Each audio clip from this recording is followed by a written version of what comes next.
Stéphane Bardel, j'occupe le poste de GM dans une structure qui appartient à Imperial Brand, qui est une multinationale dans l'industrie agroalimentaire. Je vais vous parler j'ai choisi l'angle le lien entre les transformations technologiques, les implémentations d'ERP par exemple, et la relation qu'ils ont avec la responsabilité sociale des entreprises. C'est un angle qui est souvent oublié parce que tout le monde se focalise sur la partie purement technologique de ces déploiements. Donc moi j'ai eu la chance de travailler avec l'Afrique depuis 1900. Mon premier voyage professionnel en Afrique date de 1991, où j'ai travaillé dans des structures internationales, une dizaine d'années dans des structures étatiques, la Poste universelle et les structures aéroportuaires où je m'occupais des installations, des tours de contrôle dans les aéroports africains. Et puis depuis une vingtaine d'années chez Imperial Brand où je me suis occupé pendant une dizaine d'années de l'Afrique et du Moyen-Orient. Et depuis maintenant 2014, je suis basé ici au Maroc. Cette arrivée au Maroc a été faite sur une initiative personnelle dans laquelle j'ai défendu qu'un projet de grande envergure qui devait être initié et installé et produit à partir de Hambourg, je me suis un peu battu au sein de ce groupe pour que ce projet vienne s'installer et s'inscrire ici au Maroc dans le cadre de la nouvelle stratégie du Royaume de faire de l'Afrique un hub de l'Afrique. Donc c'est...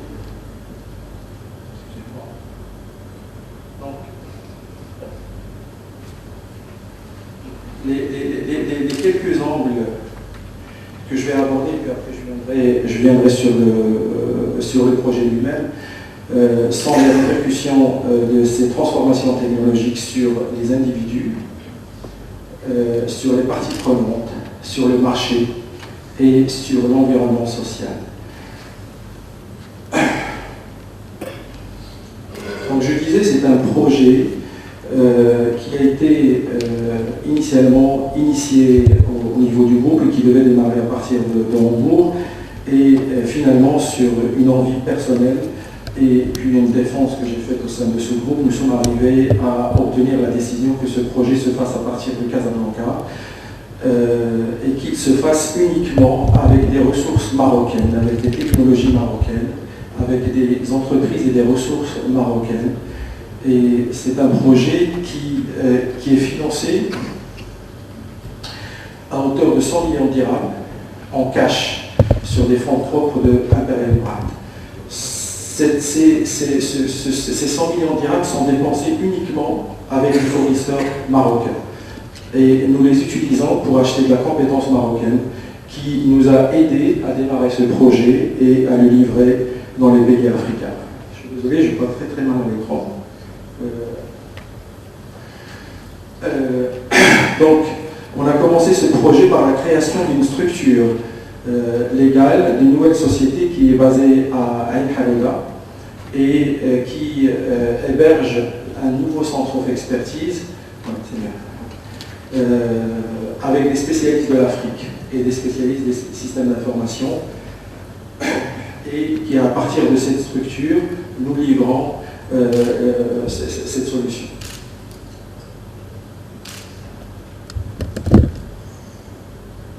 Ce projet est sur 6 ans.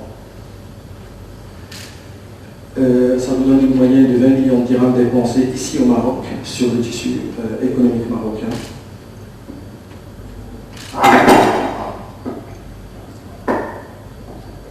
Ça marche là.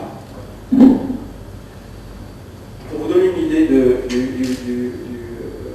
périmètre géographique de ce projet, il s'agit de 25 marchés. J'ai mis en rouge les marchés sur lesquels nous implémentons cette solution. Et nous avons commencé il y a maintenant 2 ans. Il y a déjà 6 entités qui ont été livrées et sur lesquelles le système fonctionne de façon parfaite. Le périmètre est assez immense parce que non seulement nous nous attachons à installer ce système dans les grandes villes villes et des grandes cités, des grandes structures du groupe Imperial Brand, mais également dans les petites structures qui se trouvent dans les villages. Et de là, la répercussion sociale de l'arrivée de cette nouvelle technologie dans les villages un peu reculés en Afrique. Là, c'est un extrait du Code of Conduct de l'Imperial Brand. Et ce n'est pas des vains mots. Ce sont des règles qui régissent notre engagement dans ce groupe, qui régissent notre engagement dans les environnements dans lesquels nous travaillons.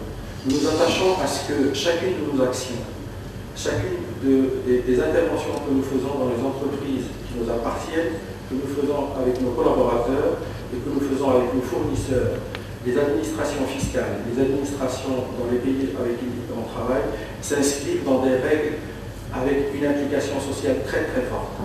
Et nous attachons à ce que nos employés, je vais vous l'expliquer dans votre slide, nos employés bénéficient d'un bien-être dans leur environnement de travail.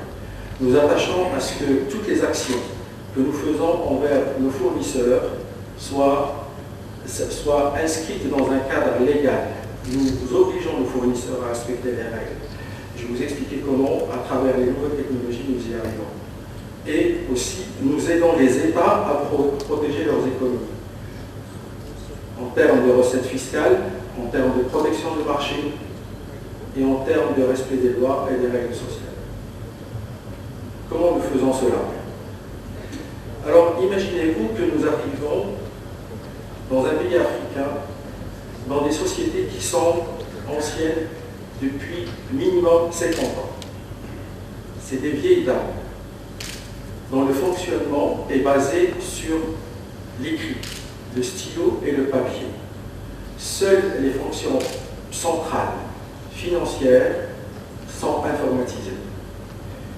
D'accord? Ça veut dire que sur une centaine d'employés, vous en avez 4, 5, 10 qui disposent d'un ordinateur, et jusque-là, ça fonctionnait très bien. Nous arrivons aussi dans des sociétés dans lesquelles la culture est très pesante. Elle entre dans l'entreprise. La façon dont la culture imprègne le mode de fonctionnement à l'intérieur de l'entreprise.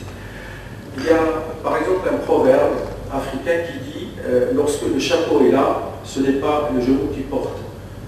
Lorsque le chef est là, ce n'est pas le genou qui porte le chapeau. Ça veut dire clairement que culturellement, nos frères africains, dans un certain nombre de pays, ne discutent pas la décision du chef. Le chef, il a le droit de tout décider, même si c'est contraire aux règles. Notre travail à nous, dans ce groupe, est de faire en sorte que même le chef respecte les règles, que les règles sont applicables à tous. Et nous donnons cette autonomie à tous les employés et à tous les niveaux de hiérarchie. Nous essayons, à travers la mise en place de ces systèmes, de mettre en place une délégation de responsabilité à tous les niveaux.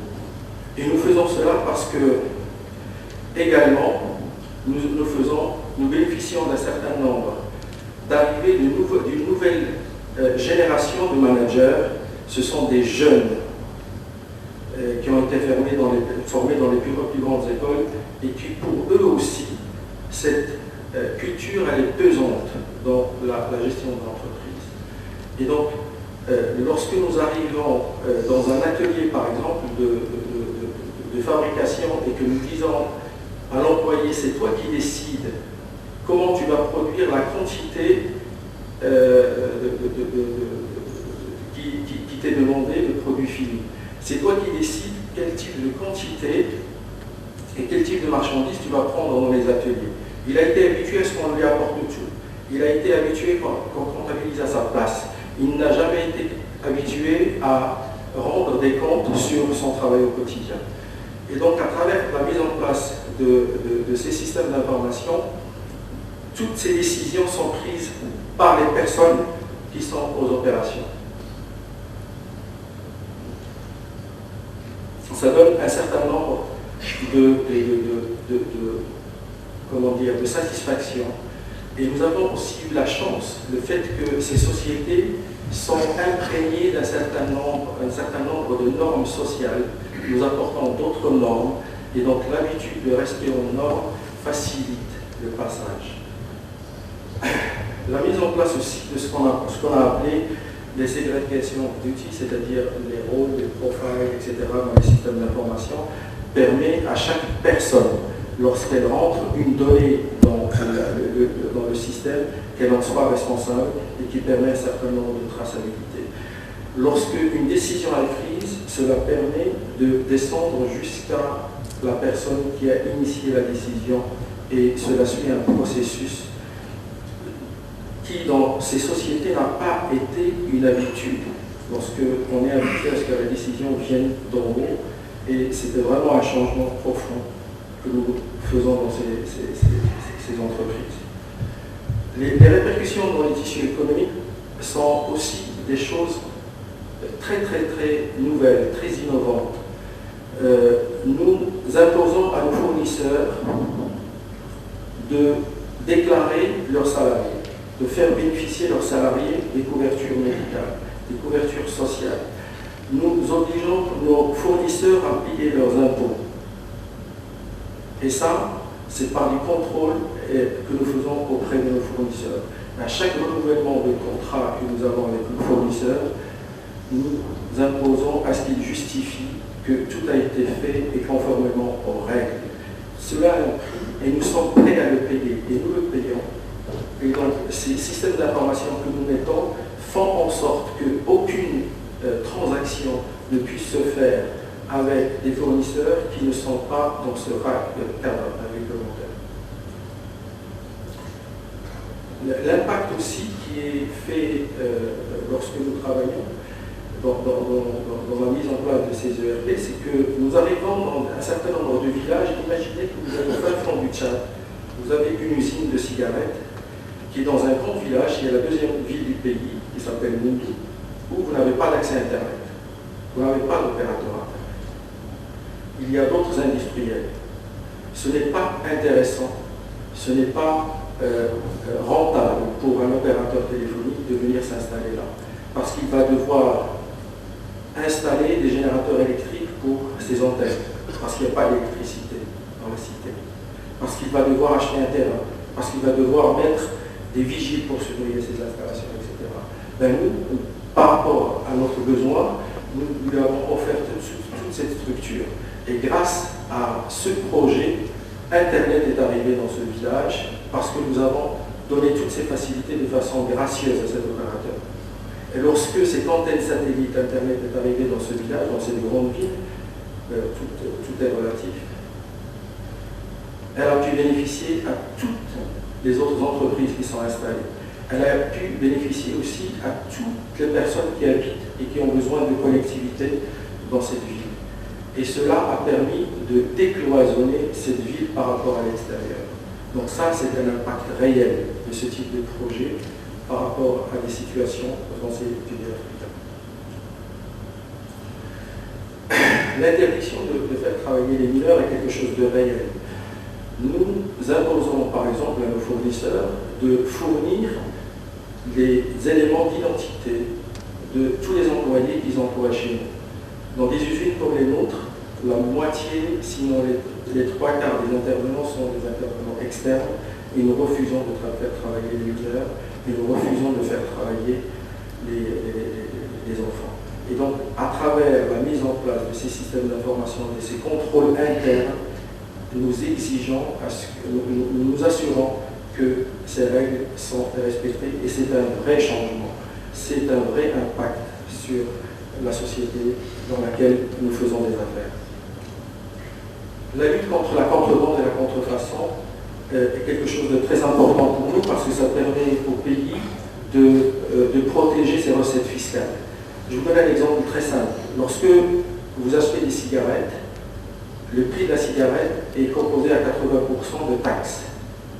C'est-à-dire qu'une personne qui vient vous acheter des cigarettes en vous disant je vais les exporter, vous allez lui vendre à hors taxe, donc ça veut dire à 20% du prix. Si vous le laissez faire et vous lui vendez au départ de votre usine, vous vous retrouvez avec ces produits à l'intérieur du marché.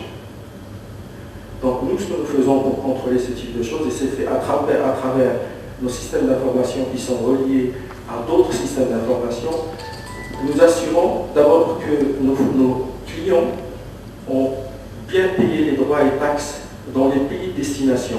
Je suis au Tchad, j'achète 2 milliards de cigarettes pour les vendre au Niger. On leur fournit les documents, ils payent les droits et taxes. Dans les pays de destination, c'est une fois qu'ils ont apporté la preuve qu'ils ont payé les droits et taxes que nous leur livrons la marchandise à destination. Ça, c'est du vrai impact sur le budget des États dans lesquels nous travaillons, nous opérons. Maintenant, l'impact au niveau vraiment social résume tout ce que je viens de dire. Nous agissons en tant que collecteurs d'impôts et nos systèmes d'information sont directement reliés à l'administration qui, à travers nos systèmes d'information, peut évaluer les encaissements que nous faisons pour elle et les dépenses que nous avons fait envers nos fournisseurs. La traçabilité de nos produits, chose très importante, ces systèmes permettent à l'administration, par un accès web, de vérifier où a été produit tel et tel produit qui nous appartient ou qu'ils ont trouvé sur le marché à partir d'un code. Et on peut remonter jusqu'à la traçabilité des ingrédients jusqu'aux fournisseurs, et en l'occurrence, on a les produits agroalimentaires chez nous, jusqu'à la parcelle de terrain où ont été cultivées les matières premières. Ça, c'est quelque chose que nous apportons en termes de santé publique. Lorsqu'il y a une action à faire, lorsqu'il y a des retraits de produits à faire, cela permet d'identifier jusqu'à l'origine du produit.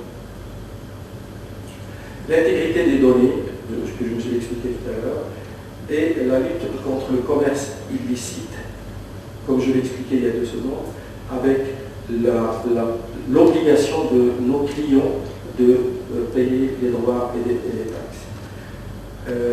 Cela aussi participe à donner une plus grande visibilité aux acteurs et aux États sur les activités économiques, parce que toutes les actions, toutes les dépenses que nous faisons, toutes les transactions que nous faisons avec nos clients et nos fournisseurs reflètent la réalité et l'intégrité des données, de nos données, est une base de travail pour les administrations. Comme je l'ai expliqué tout à l'heure, nous faisons aussi, dans certains cas, bénéficier de l'environnement social. Je vais donner l'exemple de l'antenne, mais je peux aussi donner l'exemple, une fois que l'antenne est installée, vous avez d'autres commerces qui viennent s'installer, vous avez un cybercafé qui s'installe, vous avez des emplois qui se créent dans ce cybercafé, vous avez aussi un certain nombre d'activités qui viennent enrichir le tissu économique dans ces villages. Voilà. Donc, j'ai terminé ma présentation.